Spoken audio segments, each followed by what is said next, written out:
Wakulennume.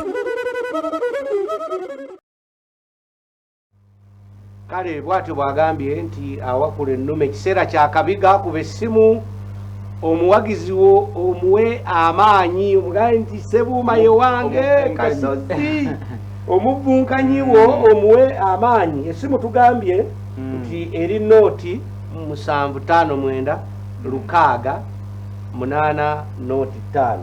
Gwe kasita okuba okwo tujja kuba tukufuna butereevu wano tulabe engeri gy'okumyamu Kasozi. Kasozi agambye nti kasita olinnyawo ebintu biba bitabuse, kasita oyingirawo Bbanguliro ebintu biba bikaaye. Kale no kiba kitegeeza nti oba oli awo ndowooza Wakulennume azingizawo bw'ati buli kimu ne kiba nga kitambula nga bwe kyagadde. Essimu eri nooti 759 6 nooti 5. Nga bwe tulindirira essimu katufune muganda ffe mwami Banadda ajje ayite wali bw'ati ajje abeeko kyayo. Omanyi abantu abagala olulimi naffe tubettanira nnyo. Wedda mwami Kasozi amugamba mwami Banadda tamanyi kiri mu Bbanguliro kati mwami Banadda naye kakiwulire kiri mu Bbanguliro awo. Kale tukwadde eddakiika emu. Nesiimye nnyo mukama wange Ssaalongo, mwenna abasawo ne bannyabo abatulaba byonna gye musinzidde mukoze ky'amaanyi. Okusookera ddala njagala okweyanjula, baga nti obuteeyanjula bwoba bulabe. Nze Banadda Isaac Nswa nga ndi mutabani wa Ddamulira Christopher, omwami n'omukyala Ddamulira Christopher, ng'ate nnyabo yenna Nteza yeddira Fumbe, kakati ate nze neddira Kayozi.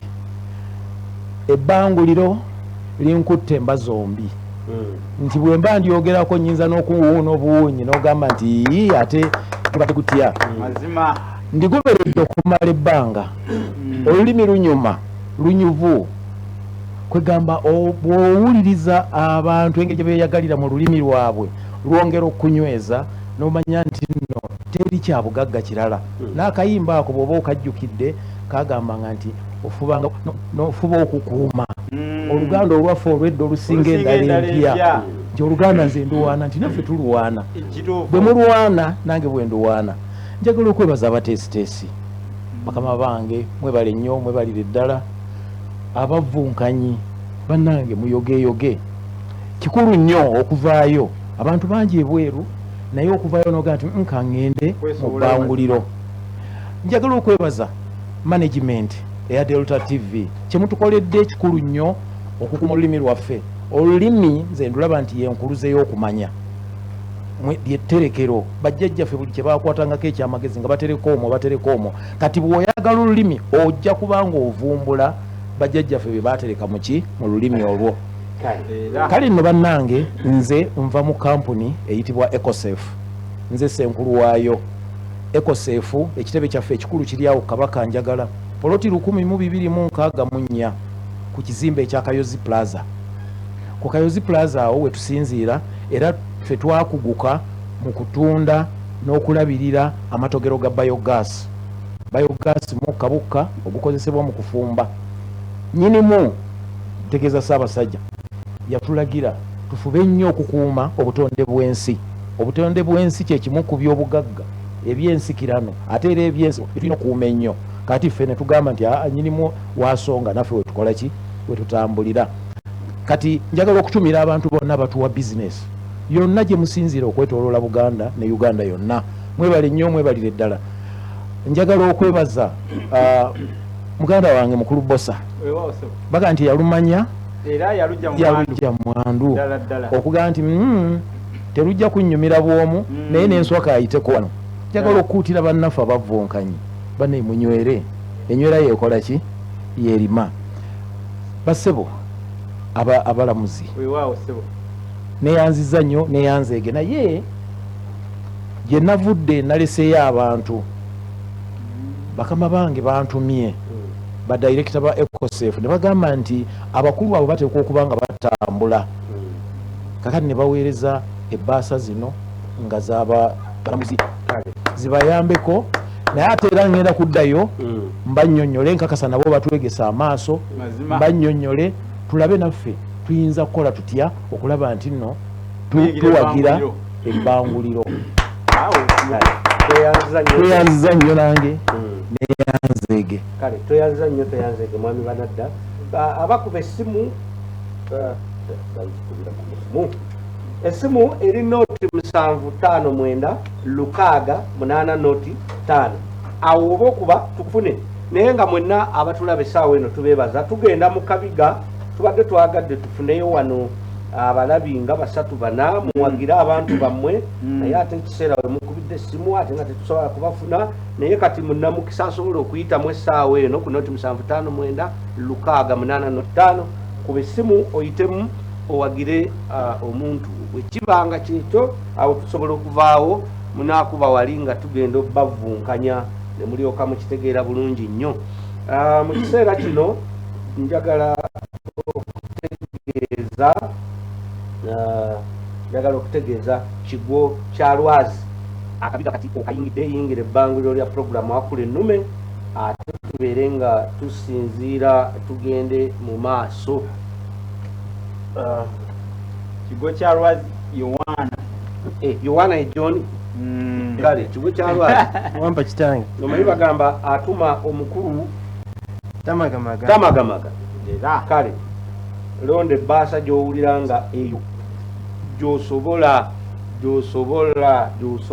eno gy'osobodde mukama bwannambise bwatyo bwakulambise kati ate naffe tukwagaliza birungi era tukakasa kyogenda okwekola mu lubunkana luno enkoko ekola etya kozi ekikola baana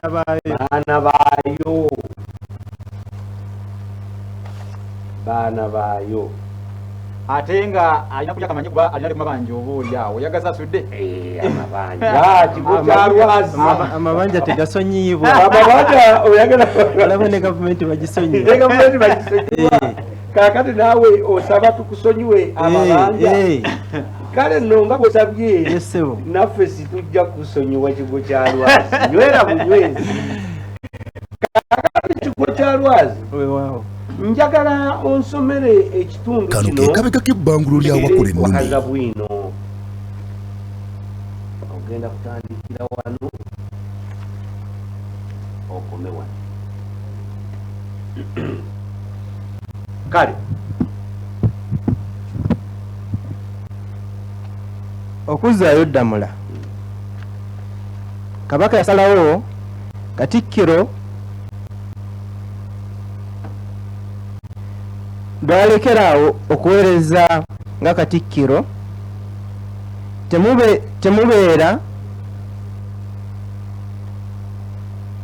temubeera kulekulira olwo abeera akubye kabaka obwami era kiba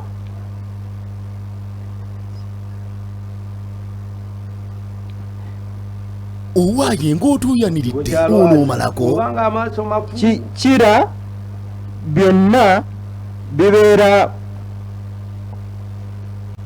kamange badde nsaba kuntereezaamu wano katono Kigwokyalwazi oba tolaba tugambe nti tolaba ndaba naye empandiika awamu ezimu bw'oba empandiika nfu era tugambe nti empandiika nfu anti eri ekiwendo kyekiba kiddako kabaka bw'asaba ddamula Katikkiro ddamula amutwala mu lubiri wonna kabaka w'abeera asiimye kabaka obudde bukweko weebale nnyo weebalire ddala weebale Kigwokyalwazi kubanga ndabye ng'obutaabutana n'otuuka n'okwagala nange nkusomereko naye ng'ate nange munnange kano ke kabega k'ebbanguliro lya Wakulennume kale okusinziira nga bwe tulabye Kigwokyalwazi tukuwaddeyo obubonero bubiri totuula tolowooza nti ololiyo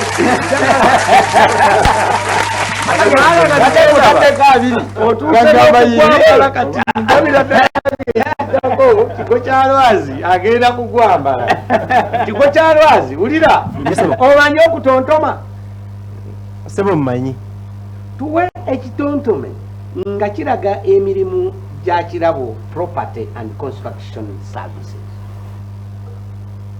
njagala oyiyawo ekitontome mu Bbanguliro olambike emirimu gya kirabo kano ke kabega k'ebbanguliro lya Wakulennume consultancy service bano ye bannoobo abakuguka gwe wamma mu by'ettaka gwe ŋŋamba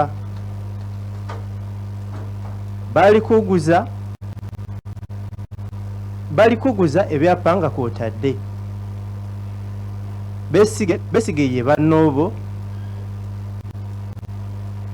ye bannoobo bakafulu mu ggwanga mu kibuga mwosanga kampani eyogagadde kale webale nnyo webalire ddala akadde era kakuleetedde emiteeru era tukuwaddeko obubonero bubiri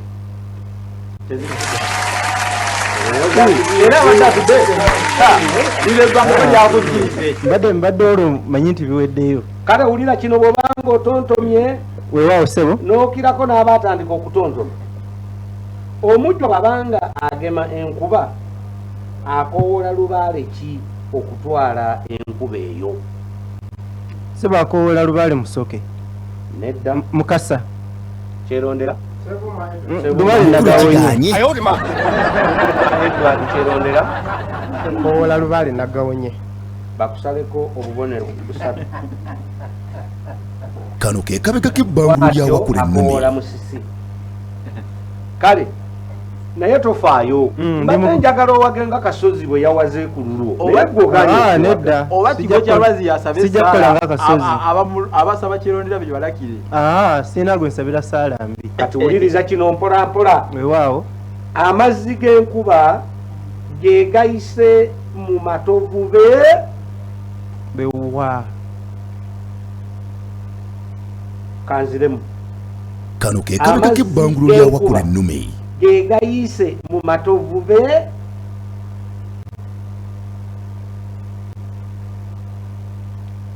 begwa bwe gabanga geggwa kampite kyerondera owaaye ng'otuuyaniridde onoomalako Kasozi saagala wage Sebuuma kubanga bwe basala obubwo baba tebasaze bubwe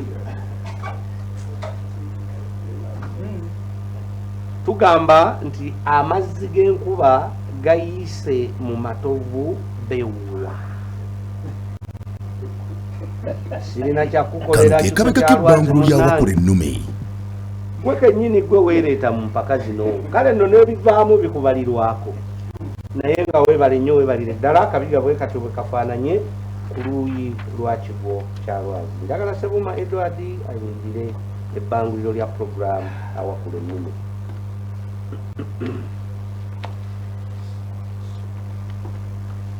weewaawo Sebuuma Edwardo nze nzuuno sebo okuya enkyukira omusirisimbizaako ba mu lutabaalo weewaawo naye bakuyita embuga bwali bubaddeko obuganzi mpaawo obuganzi bwonna butuufu bwe bakugamba nti nabange mubagalire mukwate ebitala mukwate empiima omanya nti obulwa bukoze eki buzze buba bukuze naye katutabaale luno kasa ke kabiga ate ke kasembayo ebya Kigwokyalwazi obiwulidde engeri gye bimuyisizzaamu naye gwe tobitunuulira kubanga munnange olina kufaanana nga muyizi matu ga mubaazi ogamanyi nago gawulira kyambwe etwala ennya kaakati nno tugendera ekibuuzo kiikino ekikulembeddemu ku mulundi guno Sebuuma sebo nakku agabula omulangira akoonodde eŋŋoma akalo kituufu oba si kituufu ne bw'otonziremu sebo mbadde manyi tonziremu ekyo kituufu nnyo kale bwe kiba nga kituufu twagala otubuulire akalo ako kayitibwa katya akalo ako nakku kagabula omulangira akoonodde eŋŋoma kayitibwa katya Ssebuuma Edwalido?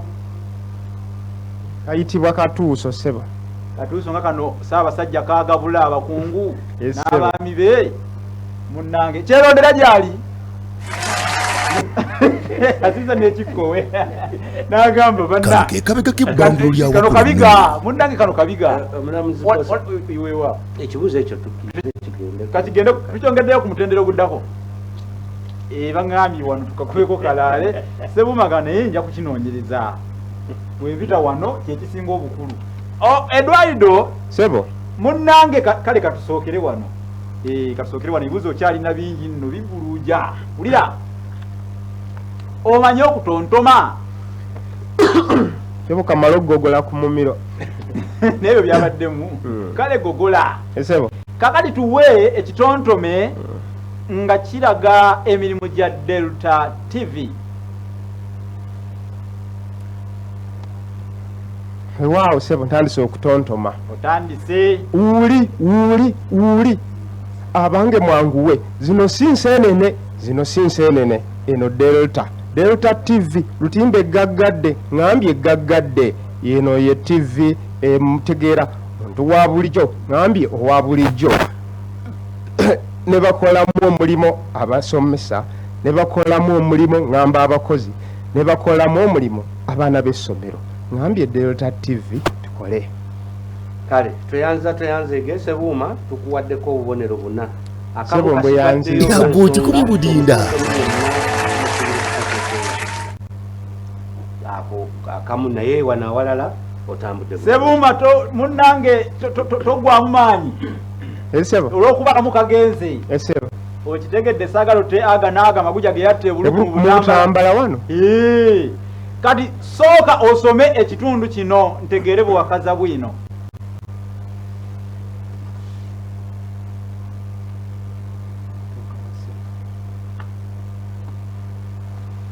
Waawo Sebo.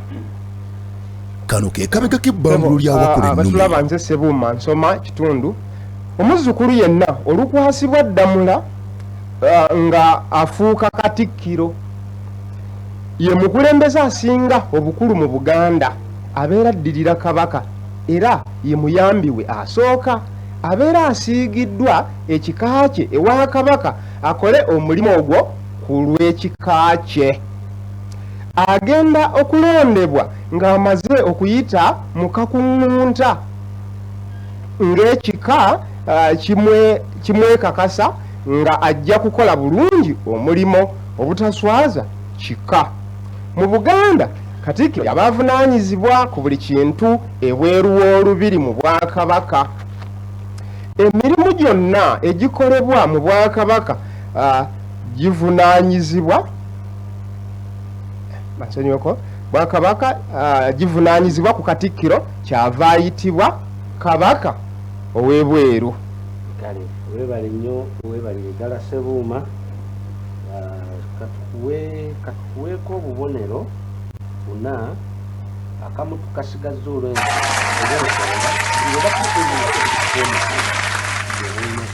okusoma kati wano tubadde tukusuubira okusooka okutugamba nti Katikkiro n'olyoka otandika okusomera.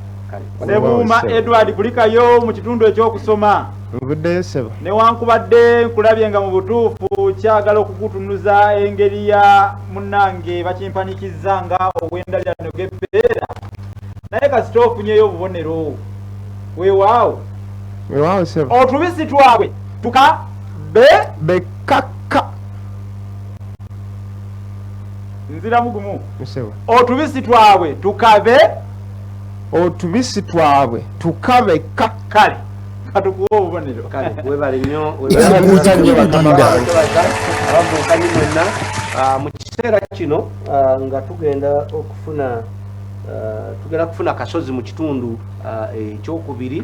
Njagala okwebaza ennyo bannaffe be tuli nabo mu Bbanguliro essaawa eno muvugirizi waffe Saalongo Kirembeka waali tujja kumubawa babuuzeko munywanyi waffe owa Henry Modern Drinks yatupatano kutuwanga ku byokunywa wano mpola Sebo nasanze nnyo okulaba n'abavugiriza abalala mwenna abali eyo nga mulaba programu Wakulennume mujje tutambulire wamu mu nsonga eno ensonga esobole okutambula.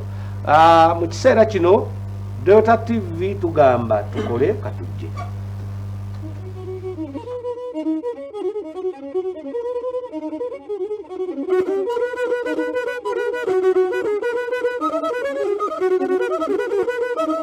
Wakulennume